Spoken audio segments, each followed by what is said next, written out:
for day 12 of Bible in a Year. Today we'll be going over Genesis 38, 39, 40, and 41.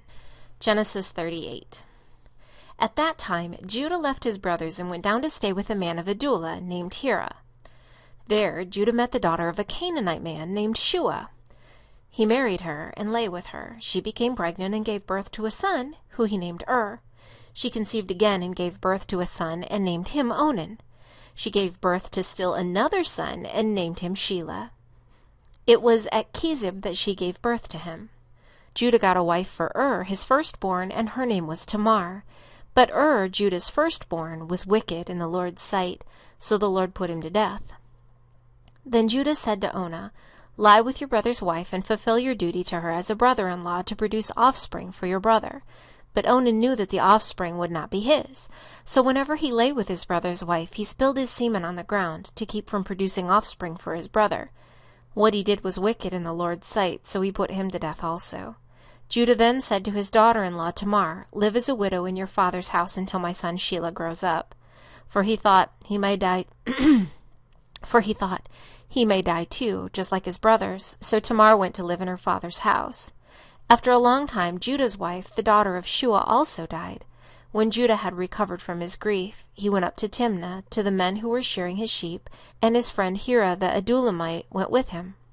When Tamar was told, "Your father-in-law is on his way to Timnah to shear his sheep," she took off her widow's clothes, covered herself with a veil to disguise herself, and then sat down at the entrance to Enam, which is on the road to Timnah. For she saw that, though Shelah was now grown up, she had not been given to him as a wife. When Judah saw her, he thought she was a prostitute, for she had covered her face. Not realizing that she was his daughter-in-law, he went over to her by the roadside and said, "Come now, let me sleep with you." "And what will you give me to sleep with you?" she asked.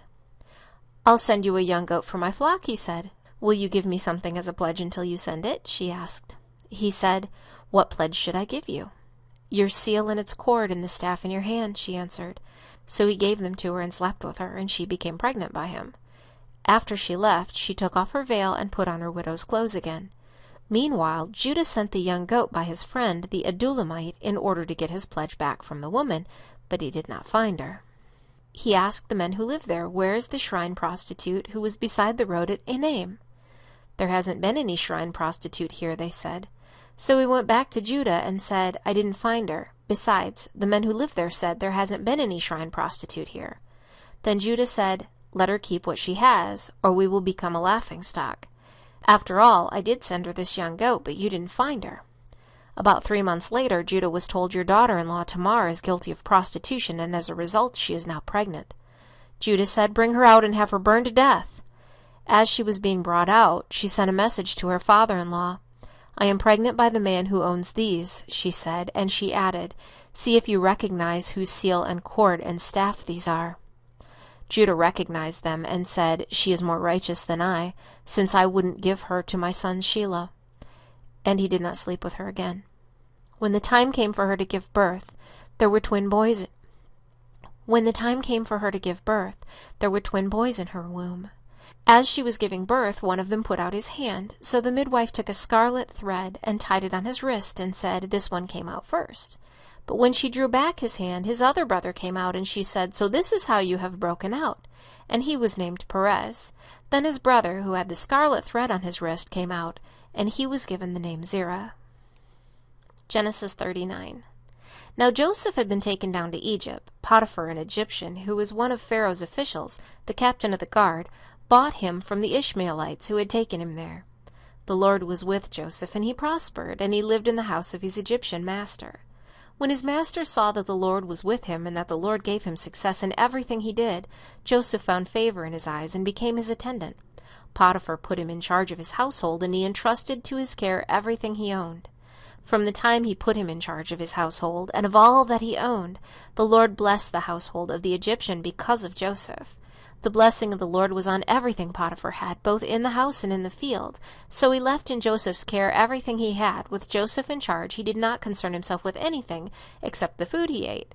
Now Joseph was well built and handsome, and after a while his master's wife took notice of Joseph and said, "Come to bed with me." But he refused. With me in charge, he told her, my master does not concern himself with anything in the house. Everything he owns he has entrusted to my care. No one is greater in this house than I am.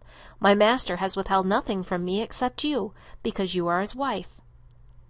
How then could I do such a wicked thing and sin against God? And though she spoke to Joseph day after day, he refused to go to bed with her, or even be with her. One day he went into the house to attend to his duties, and none of the household servants were inside. She caught him by his cloak and said, "Come to bed with me." But he left his cloak in her hand and ran out of the house. When she saw that he had left his cloak in her hand and had run out of the house, she called her household servants. "Look," she said to them, "this Hebrew has been brought to us to make sport of us. He came in here to sleep with me, but I screamed. When he heard me scream for help, he left his cloak beside me and ran out of the house."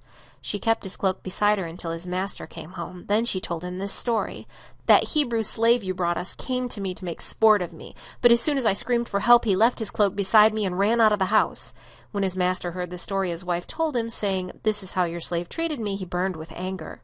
Joseph's master took him and put him in prison, the place where the king's prisoners were confined. But while Joseph was there in prison, the Lord was with him. He showed him kindness and granted him favor in the eyes of the prison warden. So the warden put Joseph in charge of all those held in the prison, and he was made responsible for all that was done there. The warden paid no attention to anything under Joseph's care, because the Lord was with Joseph and gave him success in whatever he did. Genesis 40. Some time later the cupbearer and the baker of the king of Egypt offended their master, the king of Egypt. Pharaoh was angry with his two officials, the chief cupbearer and the chief baker, and put them in custody in the house of the captain of the guard, in the same prison where Joseph was confined. The captain of the guard assigned them to Joseph, and he attended them.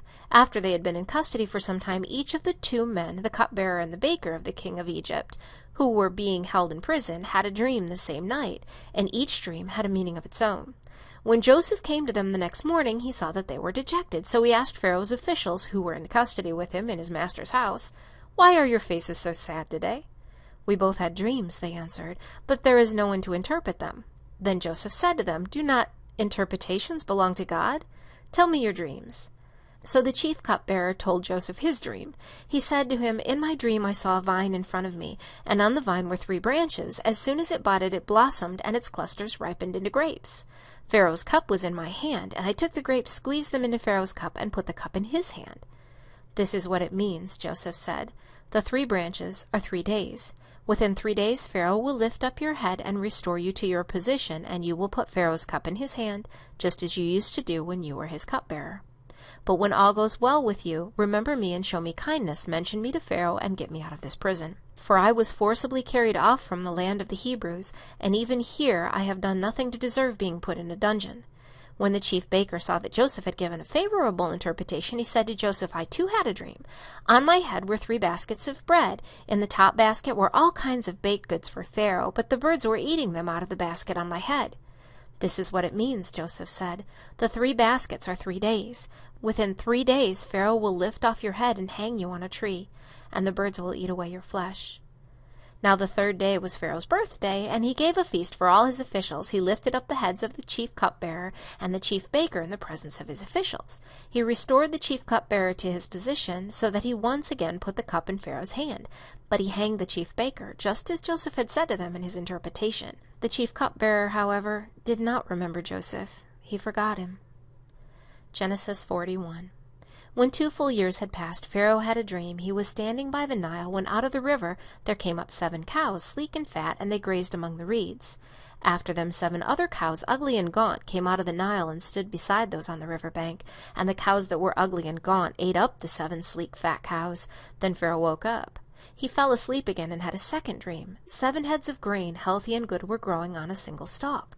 After them 7 other heads of grain sprouted, thin and scorched by the east wind.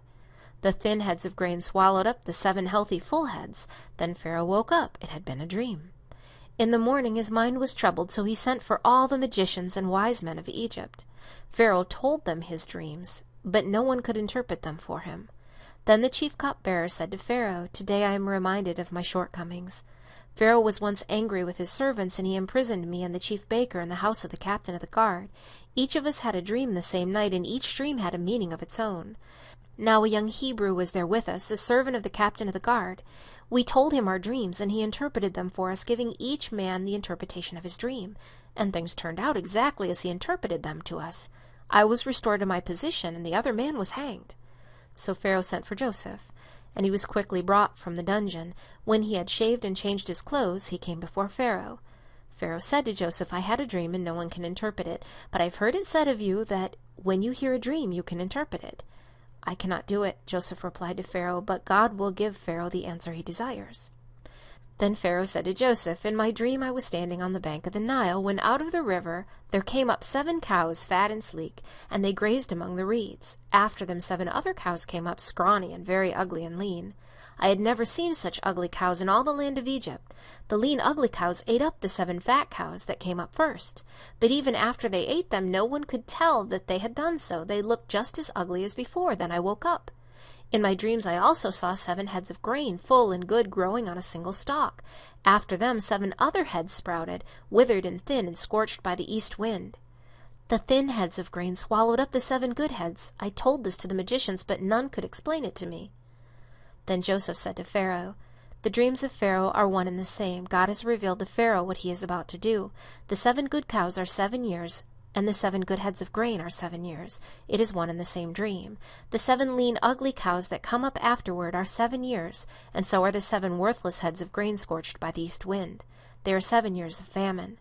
It is just as I said to Pharaoh. God has shown Pharaoh what he is about to do.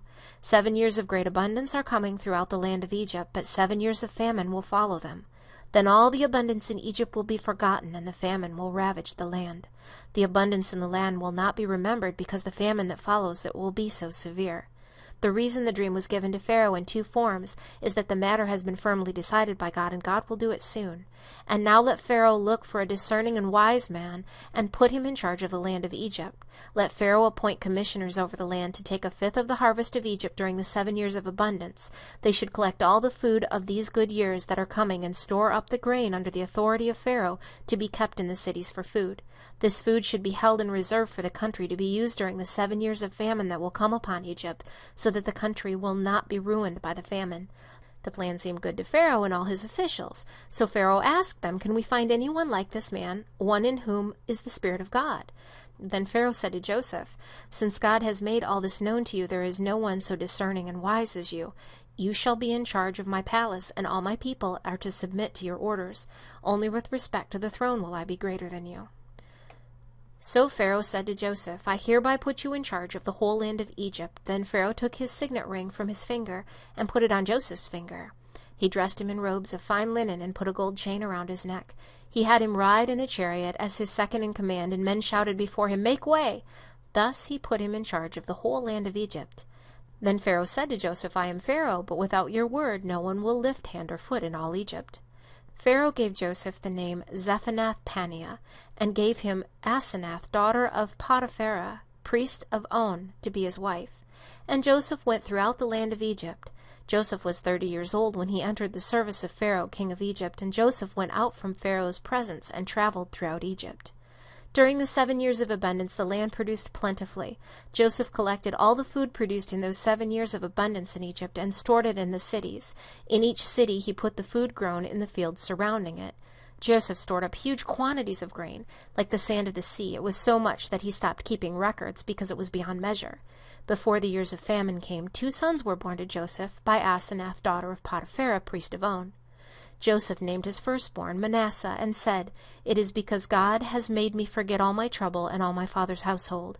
The second son he named Ephraim, and said, It is because God has made me fruitful in the land of my suffering. The 7 years of abundance in Egypt came to an end, and the 7 years of famine began, just as Joseph had said. There was famine in all the other lands, but in the whole land of Egypt there was food. When all Egypt began to feel the famine, the people cried to Pharaoh for food. Then Pharaoh told all the Egyptians, Go to Joseph and do what he tells you. When the famine had spread over the whole country, Joseph opened the storehouses and sold grain to the Egyptians, for the famine was severe throughout Egypt. And all the countries came to Egypt to buy grain from Joseph, because the famine was severe in all the world. Thank you for joining me for Day 12 of Bible in a Year, New International Version. I look forward to seeing you tomorrow for Day 13.